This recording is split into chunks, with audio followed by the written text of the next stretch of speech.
നമസ്കാരം, ഞാൻ doctor Anjali. I am Ayurveda consultant working with Ayushakti in Mumbai. പല ആളുകളും പുരുഷന്മാരാണെങ്കിലും കൂടുതലും സ്ത്രീകൾ ഫേസ് ചെയ്യുന്നൊരു കാര്യമാണ് ഉപ്പുറ്റുവേദന എന്ന് പറയുന്നത്. പല പേഷ്യൻസും പറയുന്നത് കാണാറുണ്ട്, രാവിലെ ഇങ്ങനെ ബെഡിൽ നിന്ന് ഇങ്ങനെ കാല് വെക്കുന്ന സമയത്തായിരിക്കും ഉപ്പുറ്റിയുടെ അവിടെ ഇങ്ങനെ കുത്തുന്ന പോലെ വേദന ഉണ്ടാവുക. കുറച്ച് നേരം ഇങ്ങനെ വെയിറ്റ് ചെയ്തു അല്ലെങ്കിൽ കുറച്ച് നേരം നടന്നു കഴിഞ്ഞാലായിരിക്കും അത് ശരിയാവുക. ചിലർ പറയും കുറേ നേരം നിന്ന് കഴിഞ്ഞ് ഇരിക്കുമ്പോഴായിരിക്കും അവർക്ക് പെട്ടെന്ന് ഇങ്ങനെ ഒരു വേദന ഉണ്ടാവുക. അപ്പോൾ അങ്ങനെ പല രീതിയിലായിരിക്കും പല ആളുകൾക്ക് വേദന ഉണ്ടാകുന്നത് ഈ ഒരു ഉപ്പുറ്റുവേദനയുടെ കാര്യത്തിൽ.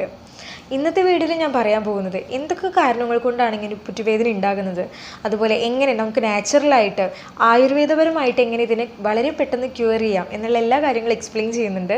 വീഡിയോ സ്കിപ്പ് ചെയ്യാതെ കാണാനായിട്ട് ശ്രമിക്കുക. ഉപ്പുറ്റുവേദന ഉണ്ടാക്കുന്നതിനുള്ള നോർമലായിട്ടുള്ള കാരണങ്ങൾ എന്താണെന്നൊക്കെ ചോദിച്ചു കഴിഞ്ഞാൽ, ഒന്നാമത്തത് നന്നായിട്ട് ഓവർ വെയിറ്റ് ഉള്ളവരിൽ, തടി നന്നായിട്ട് കൂടുതലുള്ളവരിൽ നമുക്ക് ഈ ഒരു പ്രശ്നം നോർമലായിട്ട് കണ്ടുവരുന്നതാണ്. അതുപോലെ കണ്ടിന്യൂസ് ആയിട്ട് ലോങ് സ്റ്റാൻഡിങ് വർക്ക് ഉള്ളവരിലും, ഇവിടെ ഉപ്പുറ്റിയുടെ ഭാഗത്ത് എന്തെങ്കിലും മസിൽസിൽ അല്ലെങ്കിൽ ലിഗമെൻസിന് എന്തെങ്കിലും ടീർ വരുന്ന സമയത്തും, കണ്ടിന്യൂസ് ആയിട്ട് നമ്മൾ ഹീലിൻ്റെ ചെരുപ്പൊക്കെ ഇട്ട് വരുന്നവരിലും ഈ ഒരു ഉപ്പുറ്റുവേദന സ്വാഭാവികമായിട്ട് കണ്ടുവരുന്നതാണ്. മോഡേൺ ടേമിൽ നമ്മളിങ്ങനെ പറയുകയാണെങ്കിൽ ഇതിനെ പ്ലാന്റർ ഫെസൈറ്റിസ്, കാൽക്കാനിയസ് പുർ, അതുപോലെ അക്കിലിസ് ടെൻഡിനൈറ്റിസ് എന്നിങ്ങനെ ടേമിൽ നമുക്കിങ്ങനെ പറയാനായിട്ട് സാധിക്കും. ഒന്നാമത്തത് പ്ലാന്റർ ഫെസൈറ്റിസ് എന്താണെന്ന് വെച്ച് കഴിഞ്ഞാൽ, ജസ്റ്റ് ഇമാജിൻ ചെയ്യുക, ഇത് നമ്മുടെ പാദമാണെന്ന് വിചാരിക്കുക. ഇപ്പോൾ ഈ പാദത്തിൻ്റെ അടിയിൽ ഈ ഹീല് തൊട്ട് നമ്മുടെ ഈ തള്ളവിരൽ വരെ ഒരു ബാൻഡ് പോലെ ഒരു ലിഗമെൻറ്റ് ഇങ്ങനെ പ്രസൻ്റ് ആയിട്ടുണ്ട്. അപ്പോൾ ഈ ലിഗമെൻറ്റിൽ കണ്ടിന്യൂസ് ആയിട്ട് നമ്മൾ ലോങ് സ്റ്റാൻഡിങ് വർക്ക് ചെയ്യുന്ന സമയത്തും അല്ലെങ്കിൽ എന്തെങ്കിലും ഇഞ്ചുറി വരുന്ന സമയത്ത് ഹീലുള്ള ചെരുപ്പ്, ഞാൻ മുന്നേ പറഞ്ഞ കാരണങ്ങളിൽ എന്തെങ്കിലുമൊക്കെ പ്രശ്നങ്ങൾ ഉണ്ടെങ്കിൽ ഈ അടിയിലത്തെ ലിഗമെൻറ്റിൽ ചെറിയൊരു പ്രഷർ വരും. കാരണം നമ്മൾ ഇങ്ങനെ കാലിങ്ങനെ അമർത്തുന്ന സമയത്ത് കണ്ടിന്യൂസ് പ്രഷർ വന്നത് മൂലം ചെറിയൊരു ഇൻഫ്ലമേഷൻ വരികയാണ് ചെയ്യുന്നത് ഈ ഒരു ഭാഗത്ത്. അങ്ങനെ ഇൻഫ്ലമേഷൻ കുറേ നാൾ കണ്ടിന്യൂസ് ആയിട്ട് വന്നാണ് നമുക്കൊരു പ്ലാന്റർ ഫെസൈറ്റിസ് എന്ന് പറയുന്നൊരു കണ്ടീഷനിലേക്ക് ആകുന്നത്. അങ്ങനെ സ്വാഭാവികമായിട്ട് ഉപ്പുറ്റുവേദന നമുക്ക് അങ്ങനെ ഉണ്ടാകും. രണ്ടാമത്തെ കേസാണ് കാൽക്കാനിയസ് പുർ. കാൽക്കാനിയസ് പുർ എന്താണെന്ന് വെച്ച് കഴിഞ്ഞാൽ, നമ്മൾ എക്സ്റേക്ക് എടുക്കുന്ന സമയത്ത് കാണാൻ പറ്റും ഇവിടുത്തെ ഒരു ബോണിൻ്റെ ചെറിയൊരു മുള്ളു പോലെയുള്ളൊരു ഭാഗം പ്രൊജക്ഷനായിട്ട് നിൽക്കുന്നത്. അങ്ങനെ നിൽക്കുന്നതും ഞാൻ ഈ മുന്നേ പറഞ്ഞ കാരണങ്ങൾ കൊണ്ടും, അതുപോലെ പ്ലാന്റർ ഫെസൈറ്റീസ് വരുമ്പോഴും കണ്ടിന്യൂസ് ആയിട്ടുള്ള ഇൻഫ്ലമേഷൻ മൂലം അവിടുത്തെ ഒരു എല്ലിന് അത് ഒരു ഇഫക്റ്റ് വരികയും അങ്ങനെ അവിടുത്തെ ഒരു തേയ്മാനം വന്നിട്ടാണ് ഒരു മുള്ളു പോലെ പ്രൊജക്ഷനായിട്ട് വരുന്നത്. ആ ഒരു മുള്ളു പോലെ ജസ്റ്റ് ഒന്ന് ഇമാജിൻ ചെയ്യുക, രാവിലേക്ക് ഈ ഒരു മുള്ളുള്ള ഭാഗം, അങ്ങനെ ഒരു ഭാഗം ഇങ്ങനെ കാല് കുത്തുമ്പോൾ തന്നെ ആ ഒരു പ്രൊട്രൂഷൻ നമ്മുടെ ഈ ലിഗമെൻറ്റിൽ പോയിട്ട് ഇങ്ങനെ പ്രഷർ കൊടുക്കുകയാണ് ചെയ്യുന്നത്. അങ്ങനെ ഈ കാൽക്കാനിയസ് പുറുള്ള പേഷ്യൻസിന് സിവിയർ ആയിട്ടുള്ള വേദന ഉണ്ടാകുന്നത്. ഇനി മൂന്നാമത്തെ ഒരു കണ്ടീഷൻ നമ്പർ അക്കിലിസ് ടെൻഡിനൈറ്റിസ് എന്ന് പറയുന്നത്. അക്കിലിസ് ടെൻഡിനൈറ്റിസ് എന്താണെന്ന് പറഞ്ഞാൽ, ഇത് നമ്മുടെ പാദത്തിൻ്റെ ഈ കാലിൻ്റെ പിന്നിൽ നിന്നൊരു മസിൽ നമ്മുടെ ഹീല് വരെ ഇങ്ങനെ ജോയിൻ്റ് ആയിട്ടുണ്ട്. ആ മസിൽസിൽ എന്തെങ്കിലും ടീർ വരുന്ന സമയത്തും നമുക്കിതേപോലെ ഉപ്പുറ്റുവേദന ഉണ്ടാകുന്നത് ഒരു ചെറിയൊരു കാരണങ്ങൾ തന്നെയാണ്. ഇനി നിരന്തരമായിട്ട് ഇങ്ങനെ ഉപ്പുറ്റുവേദന വരുന്നത് എങ്ങനെ നമുക്ക് തടയാമെന്ന് ചോദിക്കുമ്പോൾ, ആയുർവേദത്തിൽ നമ്മളിതിനെ വാതകണ്ഠകം എന്ന് പറയുന്ന ഒരു കണ്ടീഷനായിട്ടാണ് കാണുന്നത്. അപ്പോൾ ഇത് നമ്മൾ നോർമലായിട്ട് നാച്ചുറലായിട്ട് എങ്ങനെ ട്രീറ്റ് ചെയ്യാം, വളരെ സിമ്പിളായിട്ട് വീട്ടിലിരുന്നു കൊണ്ട് തന്നെ എന്ന് പറയുമ്പോൾ, ഒന്നാമത് നിങ്ങൾ ചെയ്യേണ്ടത് എള്ളിൻ്റെ എണ്ണ എടുക്കുക. എള്ളിൻ്റെ എണ്ണ കുറച്ചെടുത്തതിന് ശേഷം നമുക്ക് ഇപ്പോൾ ഉപ്പുറ്റുവേദന എവിടെയാണ് നിങ്ങൾക്ക് കൂടുതൽ വേണമെന്ന് വെച്ച് കഴിഞ്ഞാൽ ആ ഭാഗത്ത് ഫുള്ള് നന്നായിട്ട് മസാജ് ചെയ്യുക. മസാജ് ചെയ്തതിന് ശേഷം ഒരു 30 മിനിറ്റ് നമ്മൾ കുറച്ച് നേരം അങ്ങനെ തന്നെ വിടുക. ശേഷം ഒരു നല്ല കട്ടിയുള്ള തുണി എടുത്തിട്ട്, കട്ടിയുള്ള തുണിയിൽ ഇപ്പോൾ നിങ്ങൾക്ക് മണൽ കിട്ടുകയാണെങ്കിൽ അത് വളരെ നല്ലൊരു കാര്യം തന്നെയാണ്. ഇപ്പോൾ മണൽ എപ്പോഴും എല്ലാവർക്കും അവൈലബിൾ അല്ല എങ്കിൽ കല്ലിൻ്റെ ഉപ്പ് എടുക്കുക. കല്ലിൻ്റെ ഉപ്പ് അല്ലെങ്കിൽ മണൽ ഏതെങ്കിലും ഒന്നും എടുത്തതിന് ശേഷം നന്നായിട്ട് കിഴി പോലെ കെട്ടിയിട്ട് ഒരു തവ നന്നായിട്ട് ചൂടാക്കാൻ വെക്കുക.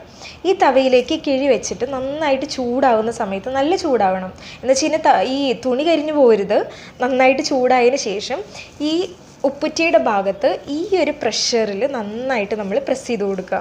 ഒരു 10 തൊട്ട് 15 മിനിറ്റ് വരെ കണ്ടിന്യൂസ് ആയിട്ട്. ഇപ്പോൾ പ്രഷർ കൊടുക്കുന്ന സമയത്ത് ചൂട് പോയി എന്ന് തോന്നുകയാണെങ്കിൽ വീണ്ടും ഹീറ്റ് ചെയ്ത് അങ്ങനെ വീണ്ടും വെക്കാനായിട്ട് ശ്രമിക്കുക. അങ്ങനെ ഒരു 15 മിനിറ്റ് കണ്ടിന്യൂസ് ആയിട്ട് ഡെയിലി 2 നേരം ഈ ഒരു എണ്ണ മസാജ് ചെയ്തിട്ട് ഇങ്ങനെ ചെയ്യുന്നതിലൂടെ നല്ലൊരു രീതിയിൽ നിങ്ങൾക്ക് അവിടുത്തെ ഇൻഫ്ലമേഷൻ കുറഞ്ഞ വേദന കുറയുന്നതായിട്ട് നിങ്ങൾക്ക് കാണാനായിട്ട് സാധിക്കും. പ്ലാന്റർ ഫെസൈറ്റീസ് പോലെയുള്ള പ്രശ്നങ്ങളൊക്കെ ആണെങ്കിൽ ഇൻഫ്ലമേഷൻ മൂലമാണ്. നമ്മളിങ്ങനെ ഹീറ്റ് കൊടുക്കുന്നതിലൂടെ ഉള്ളിലത്തെ ഒരു നീർക്കെട്ട് പോകാനായിട്ട് വളരെയധികം സാധിക്കുന്ന ഒരു കാര്യമാണ്. അതുപോലെ ആയുർവേദത്തിൽ അഗ്നികർമ്മം എന്ന് പറയുന്നൊരു ഒരു ട്രീറ്റ്മെൻറ്റ് ഉണ്ട്. അതും വളരെ ബെനിഫിഷ്യൽ ആയിട്ട് പേഷ്യൻസിനൊക്കെ കണ്ടുവരുന്നൊരു കാര്യം തന്നെയാണ്. ഇപ്പോൾ നിങ്ങളുടെ അടുത്ത് ഏതെങ്കിലും ആയുർവേദ തെറാപ്പി അങ്ങനെ എന്തെങ്കിലും ചെയ്യുന്നവരുണ്ടെങ്കിൽ അവിടെയായാലും നിങ്ങൾക്ക് പോയിട്ട് ഈ അഗ്നികർമ്മത്തിൻ്റെ കാര്യം പറയുകയാണെങ്കിൽ അവരായാലും നിങ്ങൾക്കത് ചെയ്തു തരാനായിട്ട് സാധിക്കും.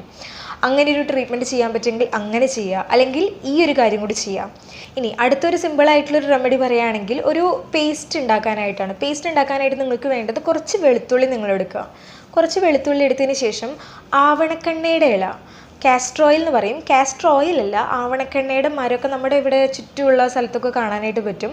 അതിൻ്റെ 2-3 ഇല അതെടുത്തതിന് ശേഷം നന്നായിട്ട് മിക്സ് ചെയ്യുക. ഈ വെളുത്തുള്ളിയും അതുപോലെ ആവണക്കെണ്ണയുടെ ഇലയും പേസ്റ്റ് ആക്കിയതിന് ശേഷം കുറച്ച് കർപ്പൂരം പൊടിച്ചതിലിടുക.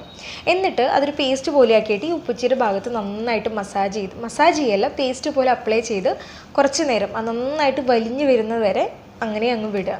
ദിവസത്തിൽ ഒരു നേരമെങ്കിലും അറ്റ്ലീസ്റ്റ് ചെയ്യാനായിട്ട് ശ്രമിക്കുക. ഇതും ഇതിൻ്റെ കൂടെ ചെയ്യുന്നത് വളരെ ഫലപ്രദമായിട്ടുള്ളൊരു കാര്യം തന്നെയാണ്. ഇത്രയും കാര്യങ്ങളാണ് നമ്മൾ നാച്ചുറൽ ആയിട്ടുള്ള രീതിയിൽ ഈ ഉപ്പുറ്റിവേദന കുറയ്ക്കാൻ പറ്റുന്ന കാര്യങ്ങൾ. പിന്നെ അതുപോലെ നിങ്ങൾ മറ്റൊരു കാര്യം കൂടി ശ്രദ്ധിക്കേണ്ടത്, വളരെ സോഫ്റ്റ് ആയിട്ടുള്ള ചെരുപ്പുകൾ പരമാവധി യൂസ് ചെയ്യാനായിട്ട് ശ്രമിക്കുക. അതുപോലെ ഇപ്പോൾ ഷൂ ഒക്കെ ഇടുന്നവരാണെങ്കിൽ സിലിക്കോൺ പാഡൊക്കെ വരുന്ന ഷൂസും അവൈലബിൾ ആണ്, അത് യൂസ് ചെയ്യാനായിട്ട് ശ്രമിക്കുക.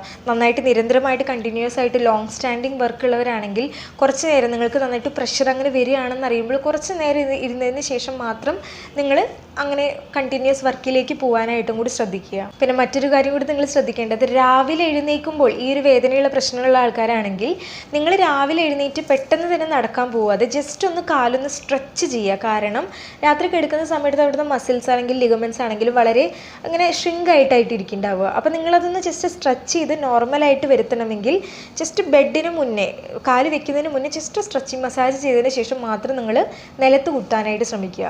ഈ ഒരു കാര്യങ്ങളും കൂടി ശ്രദ്ധിക്കേണ്ടത് വളരെ ഇമ്പോർട്ടൻ്റ് ആണ്. അപ്പോൾ ഇത്രയും കാര്യങ്ങളെല്ലാം ഉപ്പുറ്റിവേദനയെല്ലാം ഫേസ് ചെയ്യുന്നവരാണെങ്കിൽ ചെയ്യാനായിട്ട് ശ്രമിക്കുക. നിങ്ങളുടെ കൂട്ടത്തിൽ ആരെങ്കിലും ഉണ്ടെങ്കിൽ ഇത് അവർക്ക് ഷെയർ ചെയ്യാനും കൂടി ശ്രദ്ധിക്കേണ്ടതാണ്. അപ്പോൾ ചാനലിൽ ആദ്യമായിട്ട് വരികയാണെങ്കിൽ ചാനൽ സബ്സ്ക്രൈബ് ചെയ്യുക, സപ്പോർട്ട് ചെയ്യാനും കൂടി ശ്രദ്ധിക്കുക. മറ്റൊരു വീഡിയോയിൽ വീണ്ടും കാണുന്നത് വരെ നന്ദി, നമസ്കാരം.